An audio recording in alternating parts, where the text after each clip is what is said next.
بالکل ایسا ہی لگ رہا ہے کہ امریکہ کسی بھی حد تک جا سکتا ہے. اچھا سر، اگر ہم امریکہ کی انٹرنل پالیٹکس کی بات کر لیں تو 2015 میں جب امریکہ اور ایران کے درمیان ڈیل ہوئی تھی تو ڈیموکریٹس کی حکومت تھی. اس کے بعد ٹرمپ آئے تو انہوں نے ڈیل کو ختم کر دیا.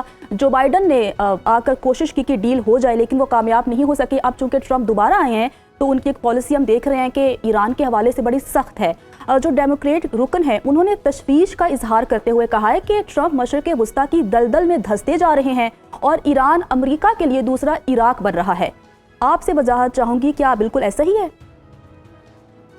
میرے خیال میں ایسا نہیں ہے، کیونکہ دیکھیں جب ہم وہ حالات دیکھتے ہیں جو پہلے گلف کی جنگ لڑی گئی تھی اور جب وہ اس وقت ہوا جب عراق انویڈڈ ہوئے تو اس میں وہ جو جنگ تھی وہ 6 مہینے تک لڑی گئی اور جس میں آلموسٹ دیکھیں کہ اباؤٹ 40 کنٹریز وہ اس کولیشن کا حصہ تھے اور یہ آپ سمجھ لیں کہ اس میں امریکہ لیڈ کر رہا تھا. تو اس میں آپ دیکھیں کہ ایک سپورٹس شامل تھی. اور پھر جو دوسری جنگ ہوئی گلف کی جو آپریشن عراقی فریڈم تھا، اس میں بھی دیکھیں کہ 5.5 لاکھ کے قریب فوجی 7 لاکھ کے قریب فوجی شامل تھے. اس میں 5.5 لاکھ امریکنز تھے. سو بوٹس آن گراؤنڈ تھے دونوں سچویشن میں. اور لیکن اس میں یہ ہے کہ دنیا ساری امریکہ کے ساتھ کھڑی تھی. اور آپ اس دفعہ دیکھیں it is only Israel and America coalition میں ہے. ٹو سم ایکسٹینٹ کسی طرح سپورٹ ان کو ملی ہے تو وہ جس کنٹریز سے ملی ہے.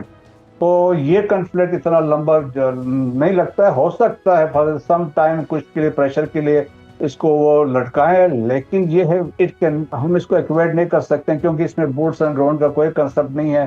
صرف آپ دیکھیں کہ ایریل اور میزائل اٹیکس ہے یا اس طرح کے وہ ایکٹیویٹیز ہوئی ہے. تو لیکن یہ ہے کہ اسٹل کی مشکلات اس لیے ہے کیونکہ امریکن اکانومی بھی ہے. اگر $1 بلین ڈیلی کے حساب سے خرچہ ہو رہا ہے تو بڑے مشکلات ہے. اور پھر ان کے جہاز اور ایکوپمنٹ کی بھی ڈسٹرکشن ہوئی ہے.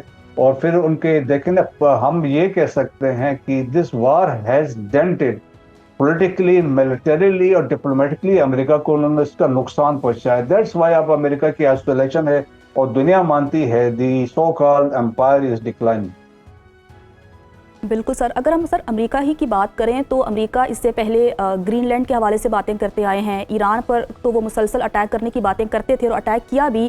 اب کیوبا پر بھی اٹیک کی باتیں ہو رہی ہیں اور کہا جا رہا ہے کہ امریکہ کا اگلا ٹارگٹ کیوبا ہوگا. لیکن کیا ایران ایشو سالو کرنے سے پہلے ہی وہ کیوبا پہ اٹیک کریں گے؟ آپ کو کیا منظرنامہ لگ رہا ہے؟ انٹرنیشنلی کیا ہونے جا رہا ہے؟ کیونکہ امریکہ رکنے کا نام ہی نہیں لے رہا. ٹرمپ کی بات کریں، کبھی وہ گرین لینڈ کو دھمکیاں دیتے ہیں، کبھی وہ کینیڈا کو کہتے ہیں کہ ہمارے ساتھ مل جائیں، کبھی وہ کہتے ہیں ایران کو نقشے سے مٹا دیں گے. اب کیوبا پر انہوں نے پابندیاں لگا دی ہیں. وینیزویلا کے صدر کو انہوں نے پابندی سلاسل رکھا ہوا ہے. تو کیا انٹرنیشنلی کیا تبدیلیاں آپ دیکھ رہے ہیں؟ کیا منظرنامہ آپ دیکھ رہے ہیں؟ امریکہ کیا کرنے جا رہا ہے؟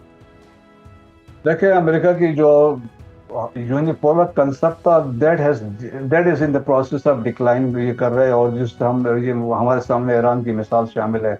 یورپ بھی ساتھ نہیں کھڑا ہوا، نیٹو بھی ساتھ کھڑا نہیں ہوا. تو سائملٹینیسلی اٹس ناٹ پاسبل کہ وہ جا کے کیوبا کو کنفرنٹ کرے. پھر آلریڈی دیکھیں کہ ابھی ریسنٹلی آپ 2-3 دن پہلے پریزیڈنٹ پوٹن کی ان کے آپس میں بات ہوئی ہے. وہ کافی 1.5 گھنٹے کی بات چیت ہوئی ہے اور واضح طور پہ بتایا جا رہا ہے اس میں پوٹن نے اپنا کنسرن کا اظہار کیا. اور کیوبا آپ کو پتا ہے کہ رشیا کا بڑا قریبی وہ ہے، سپورٹ حاصل رہی ہے. کولڈ وار میں بھی اکٹھے تھے تو وہ نہیں چاہیں گے. پھر امریکہ کے اندر پریشر دیکھا نا کہ اندر سے ڈومیسٹک پریشر اتنا ہے. وہ اس جنگ سے ویسے خوش نہیں ہیں. مڈ ٹرم الیکشنز ہونے جا رہے ہیں اور اب پاپولرٹی ان کی ویسے گر چکی ہے. اگر مزید ایک اور وہ جنگ میں کودیں گے تو ان کے لیے مسائل ہوں گے. ہو سکتا ہے مڈ ٹرم الیکشن کے بعد آلریڈی دیکھیں نا کہ انہوں نے بلاکٹ تو وہاں بھی کی ہے.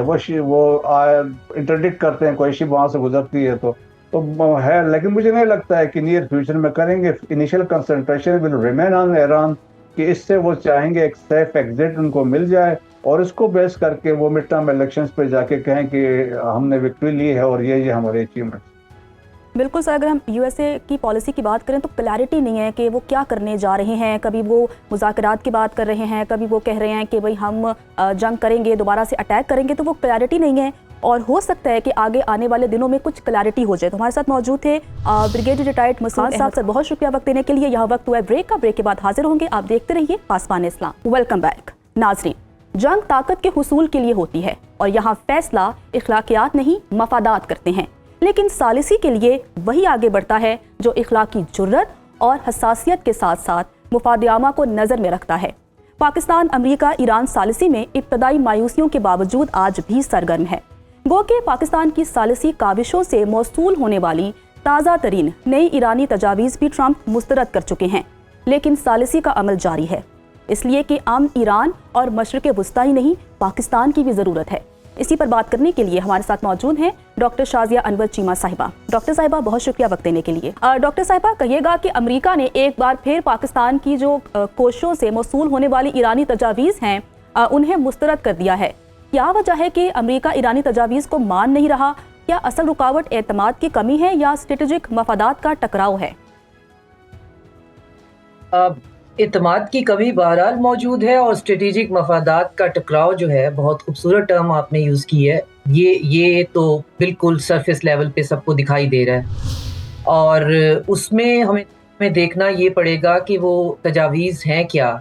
تو جو انفارمیشن میرے پاس ہے اس میں وہ تجاویز ہیں 3 سٹیج ایک پلان ہے، جس میں 3 سٹیجز کے اندر ایران نے کہا ہے کہ وہ اس مسئلے کا حل چاہتے ہیں، اور ان سٹیجز میں سے پہلی سٹیج پہ وہ ان کا یہ کہنا ہے کہ ہم سٹیج بائی سٹیج جو ہیں مرحلہ وار جو ہے اس پہ بات کرنا چاہتے ہیں۔ تو پہلے مرحلے پہ ہم بات کریں گے کہ جنگ کو مکمل بند کیا جائے اکراس ایکسس آف ریزسٹنس، ہر جگہ پہ انکلوڈنگ لیبنان۔ تو ہر جگہ پہ جنگ بند ہونے کے بعد جب یہ مرحلہ ہمارا طے ہو جائے گا تو دوسرے مرحلے پہ ہم اسٹریٹ آف ہرموز جو ہے اس کو کیسے آپریشنل کرنا ہے، اس کا فریم ورک جو ہے وہ تیار کیا جائے گا، اور وہ پہلے کی طرح ایک فری جو ہے وہ ٹریڈ روٹ نہیں رہے گا۔ وہ مسئلہ جب حل ہو جائے گا تو پھر ہم دوبارہ بیٹھیں گے اور ہم نیوکلیئر پہ بات کریں۔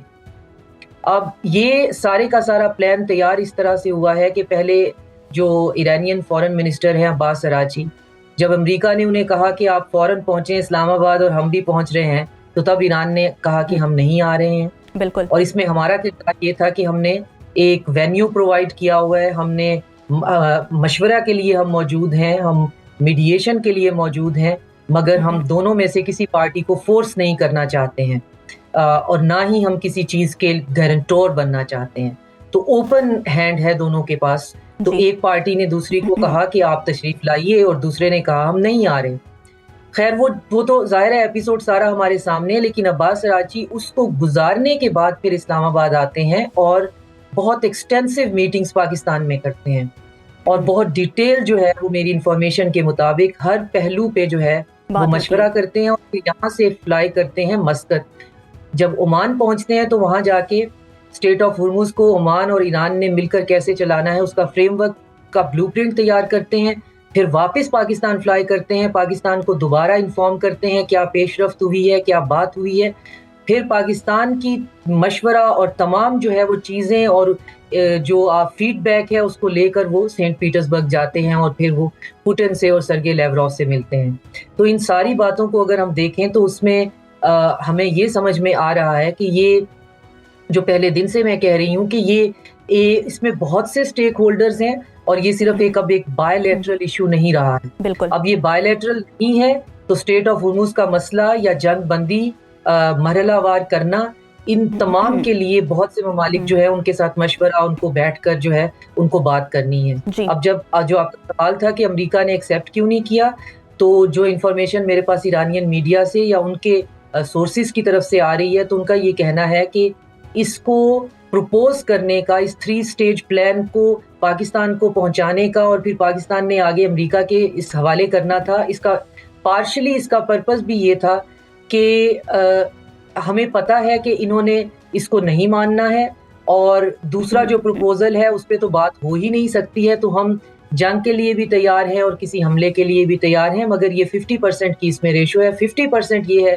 کہ تمام ممالک گلف کے، سینٹرل ایشیا، ہم لوگ ترکی، ایجپٹ، ہم مل کر یہ سوچ رہے ہیں کہ اب اس کے اندر جو پوائنٹس ہیں جن کے اوپر پرابلم ہو سکتا ہے اس پہ میٹیگیٹ کیسے کرنا ہے۔ اور ڈاکٹر صاحبہ سب یہی سوال کر رہے ہیں کہ بھائی ٹرمپ کی پالیسی ہے کیا؟ کلیئرٹی سبھی چاہ رہے ہیں کہ وہ جنگ کرنا چاہ رہے ہیں، کی بات کرنا چاہ رہے ہیں۔ اچھا، پاکستان کی بات کر لیتے ہیں، کیونکہ پاکستان ثالث کا کردار ادا کر رہا ہے۔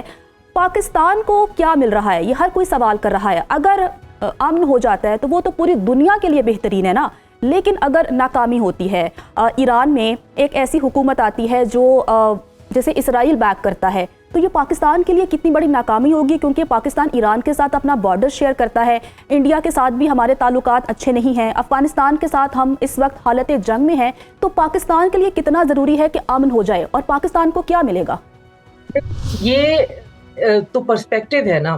آپ جس طرح اس کو بیان کر رہی ہیں اس میں اس کو اگر اس کے ایک اور طریقہ بھی ہے کہ مسئلہ یہ ہے کہ ہماری جیوگرافیکل لوکیشن ایسی ہے کہ we are being sandwiched between two جو ہیں ہمارے پاس ٹیررسٹ اسٹیٹس ہیں. جی. ایک جو ہے وہ ٹیررسٹ ہاربر کرتے ہیں اور دوسرے جو ہیں وہ اسٹیٹ فنڈیڈ ٹیررزم کرواتے ہیں انڈیا کی شکل میں. تو یہ دونوں جو ہیں، افغانستان تو اس کی تو نہ ایسی کوئی پوزیشن ہے، نہ کوئی ایسی حیثیت ہے. وہ تو وہاں پہ پیسے دے کر وہاں پہ آپ ایک نرسری آپ نے ٹیررزم کی بنائی ہوئی ہے، تو وہ ہمارے لیے کوئی اتنا بڑا تھریٹ نہیں ہے، نہ ہم نے کبھی ان کو اس طرح سے سمجھا ہے. ہاں، انڈیا کی طرف ہماری جو ہے ہم ہمیشہ چوکنے رہتے ہیں اور انڈیا جو ہے وہ کوئی موقع ہاتھ سے جانے نہیں دیتا، لیکن کرنٹ سینیریو میں وہ بہت زیادہ ارریلیونٹ ہو گیا ہے. جو چیز ہم براڈر پکچر پہ مس کر رہے ہیں وہ یہ کہ جو نیو الائنمنٹس ہیں وہ اتنی سرفیس پہ دکھائی نہیں دے رہی ہیں. ہم بات تو کر رہے ہیں یونیپولیرٹی کی، چلی گئی ملٹی پولیرٹی آ رہی ہے، لیکن اس کا کوئی آن آف یا سوئچ بٹن نہیں ہے جس سے ہمیں پتہ چلے کہ کل یونیپولیرٹی تھی آج ملٹی پولیرٹی. ایسا ہسٹری میں ہوتا بھی نہیں ہے. تو پاکستان جو ہے وہ کیا حاصل کر رہا ہے؟ پاکستان نئے دنیا کا نظام یا نیا ورلڈ آرڈر اور ملٹی پولیرٹی کا پہلا دروازہ کھول رہا ہے. پاکستان ایک ملٹی نوڈل ڈپلومیسی پہ کام کر رہا ہے جس کا ویژن جو ہے وہ آج سے 15 سال پہلے چائنیز جو ہیں وہ آلریڈی دے رہے ہیں. پھر چائنیز اور رشین جو ہے ان کی جو نو لیمٹ پارٹنرشپ ہے وہ اس نے ان کو آگے بڑھایا ہے. اور اب یہ پاکستان کے قسمت میں یہ چیز آئی ہے کہ انیشیٹ یہ ہم سے ہو جانا ہے.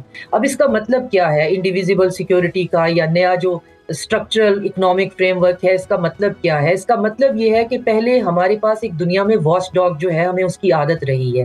ہمیں یونائٹڈ نیشن کی، IMF کی، IAEA کی، ہمیں ان اداروں کی عادت ہے جو ہمیں بتاتے ہیں کہ ہم نے کیا کرنا ہے، جو ہمیں بتاتے ہیں کہ کیا غلط کر رہے ہیں، پھر ہمیں بتاتے ہیں اب آپ گریو لسٹ میں ہیں، آپ بلیک میں ہیں، اب قرضہ بڑھ گیا ہے. تو ہمیں عادت ہے مانیٹر ہونے کی. جو نیا فریم ورک ہے اس میں ملک اپنے بائیلیٹرل نظام کو خود چلائیں گے اور ہولسٹکلی انٹرنیشنل رولز کے لیے یونائٹڈ نیشن کے فریم ورک کو ری اسٹرکچر کرنے کی بات کر رہے ہیں. اب یہاں پہ گلف کے اندر جو امریکہ کی بیسز تھیں وہ ان کا پریٹینس یہ تھا کہ گلف کے کنٹریز کو ایران سے خطرہ ہے.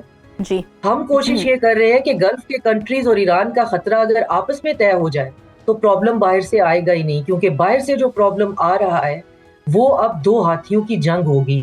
وہ امریکہ اور چائنا کی جنگ ہے، اور یہ دو ہاتھی اگر آ کے ہماری جغرافیائی حقیقت پہ ٹکراتے ہیں تو ہمارے لیے بہت ڈیواسٹیٹنگ ہو جائیں گے. تو اس میں ایک سٹیک ہولڈر نہیں ہے.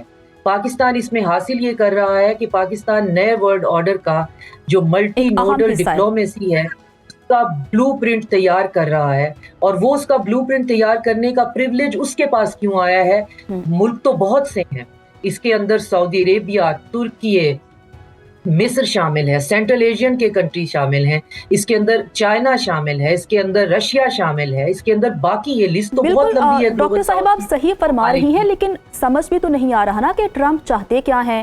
کبھی وہ کہتے ہیں جنگ ختم ہو چکی ہے، لیکن ساتھ ہی وہ جنگ کی بات بھی کر رہے ہیں.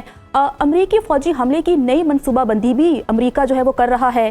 ایران امریکہ کشیدگی کا مستقبل آپ کیا دیکھ رہی ہیں؟ کیونکہ کلیئرٹی نہیں ہے نا، سمجھ ہی نہیں آ رہا کہ کل کیا ہوگا.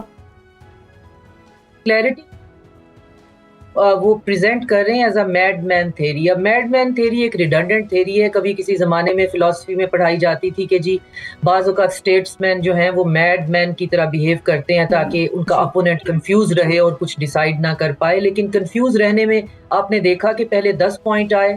اب ایرانیوں کا کہنا ہے چونکہ آگے سے ہمارے اوپر ایک میڈ مین کی تھیری امپوز کی گئی ہے، ہمیں نہیں پتا کہ ہمارا تھریٹ کیا ہے، ہمیں نہیں پتا کہ ہم تھریٹ انالیسس کیا کریں، کاسٹ بینیفٹ کیا ہے، ہم کس بات پہ انالیسس کریں. تو ہم جو ہیں حملے کی تیاری کر کے بیٹھے ہوئے ہیں اور ساتھ میں ہم نے اپنا 3 سٹیج آپ کو ایجنڈا پیش کر دیا ہے. آپ کے ہے، آپ ماننا چاہتے ہیں تو مان لیں، نہیں ماننا چاہتے تو نہ مانیں. تو اور وہ بھی پھر پاکستان کے پاس آیا ہے. کہ پاکستان سے ایران بھی بات کرتا ہے, پاکستان سے گلف کے کنٹریز بھی بات کرتے ہیں, امریکہ بھی بات کرتا ہے, چائنا بھی بات کرتا ہے, ایون سینٹرل ایشیا کے وہ کنٹریز جن کی ایران کے ساتھ نہیں بنتی وہ بھی ہمارے سے بات کرتے ہیں. تو ہم اس جنگ کو کے اسپل اوور کو بھی روک رہے ہیں. جو پارٹیز اس جنگ کا حصہ بن سکتی تھیں وہ اب اس کا حصہ نہیں ہے, اور بہت سینٹی کے ساتھ, بہت عقل کے اور شعور کے ساتھ جو ہے وہ اس چیز کے براڈر پکچر کو اب سمجھ رہی ہیں. لیکن بات پھر وہی ہے کہ ایک تو تھیری میڈ مین کی ہے جس کے اندر عقل نہیں ہے, اور دوسرا وہ تھیری اپلائی ہو رہی ہے ایک ایسے ایمپرر کی طرف سے جس کی ایمپائر جو ہے وہ اپنی لاسٹ لیگ پہ ہے, اور ایمپائرز جب ڈوبنے لگتی ہیں تو وہ بہت نقصان کرتی ہیں.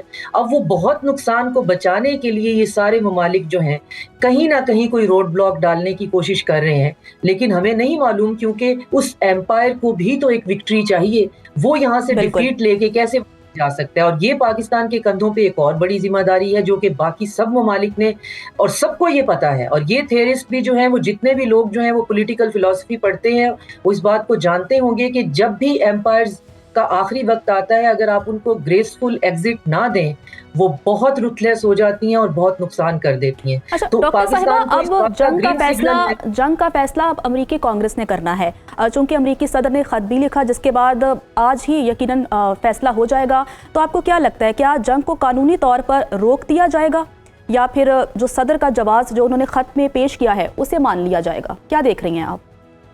یہ جنگ غیر قانونی ہے. Western media mid of the war ہمیں یہ چورن بیچنا چاہ رہا ہے کہ یہ جنگ قانونی تھی, اب آگے بھی یہ قانونی ہوگی.